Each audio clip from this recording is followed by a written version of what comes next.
APES is just a small operation. We don't have a lot of experience under our belts. We are very ignorant for the most part. Everything we know we basically have learned on TV. As sad as that may be, it is the truth. I figure this day and age the best way to get our name out there is to use popular internet mediums such as MySpace, Facebook, and YouTube. Free stuff, as we did not have a lot of money to spend on advertising. Word of mouth seems to work pretty well from what I've seen. I try to get out as many friend requests on MySpace as possible. When I thank them for adding us, their friends may see us and be interested as well. A domino effect, if you will. At times, a very slow domino effect. Although taking advantage of this free medium is a slow process and have had little success getting new cases, something very magical happened recently. We all love to send friend requests to the guys at TAPS and GHI because they are heroes to us. We look up to them and most definitely envy their lifestyles. How much better could it be than to travel the world and ghost hunt? A dream come true, right? We think so. A few weeks ago, the unthinkable happened. John received an email from Barry FitzGerald, Ghost Hunters International, just in case you are not a viewer, which leads me to ask why. Barry had, I assumed, noticed that John was from Ireland and now living in Kansas. He emailed him to tell him he would be speaking at the Irish Fest in Kansas City. Of course, we were excited to go see him. Maybe say hello and get a picture taken. The usual stuff fans do.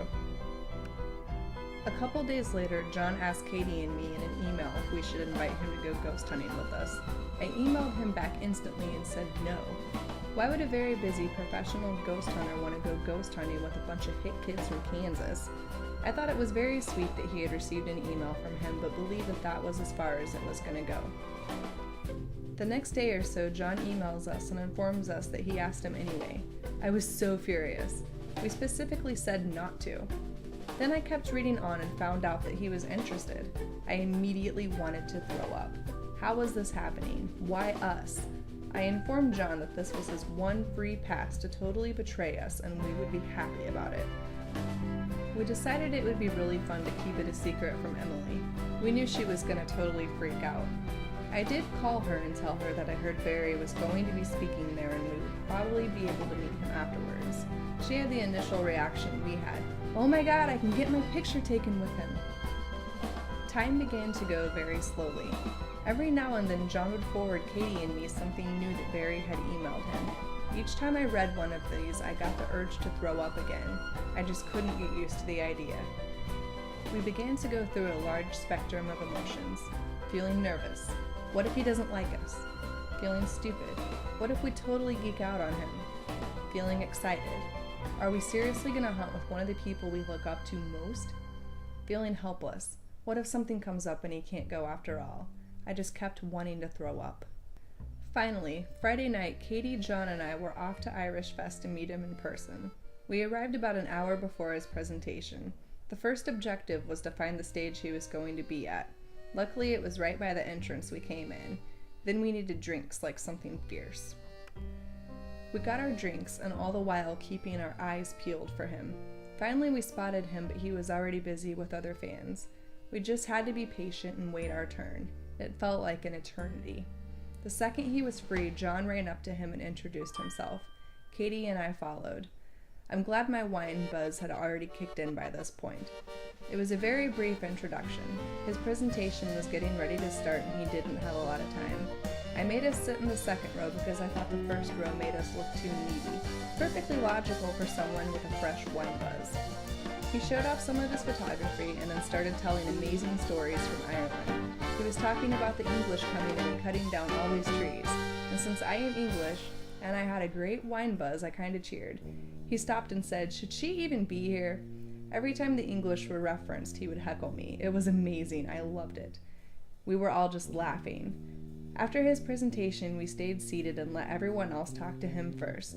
When he was finished doing the celebrity thing, he came over to us and said he wouldn't be available that night, but the next night was free. The large spectrum of emotions all came flooding back. Saturday night, we met up with Emily and her husband George and headed off to Irish Fest again. We had a little time to spare, so we decided to go to the booth that had all the Irish candies and sodas. Lo and behold, Barry was standing right next to it. We went over and introduced Emily and George to him. It was really fun. Barry confirmed he was free for the evening. That made me very happy. Emily still had no idea what was going on. Katie decided it was time to tell her. I told her and she got so excited. I was glad we waited to tell her. We got some candies, purchased a few more much-needed beverages, and headed over to the stage. The place was absolutely packed, not an empty chair anywhere. I think Barry was pleasantly surprised. We decided to just sit on the floor between front row and the stage. So much for not wanting to look needy. I was excited that I had permission to videotape the presentation too. Once again, is that needy? It was a fantastic time. Great stories. When it was over, we once again let him finish his celebrity duties with his fans, who had multiplied tremendously from the night before. Then he came over to us and said he wanted to change his clothes before we left. We followed him to his hotel and waited in the lobby. I was trying to keep cool, but I was busting at the seams. He came back down and we found our way somehow back to where we had parked the car and headed off to Garnett. It was amazing. Story after story after story. We learned so much from him on the way down.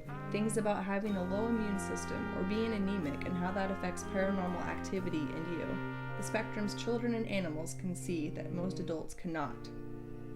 When we had finished up the investigation, we stopped by Emily's house and she woke up her little girl Aubrey at 1 a.m. so she could meet Barry. She was so excited.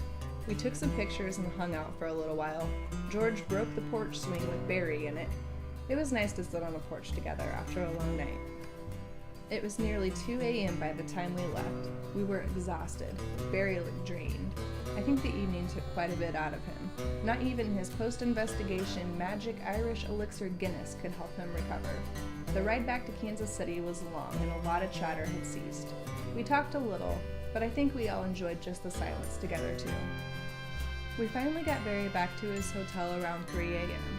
He reassured us that he would be in his bed fast asleep before we even got out of the city. I told him it wasn't really that helpful to me. We took a couple more pictures and said our goodbyes. It was sad to see him go.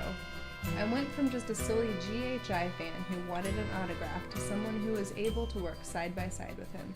I have the deepest respect for him now. He is one of the most amazing people I will ever meet. Genuinely nice, passionate, intelligent. I will never forget this experience as long as I live. I will treasure it always.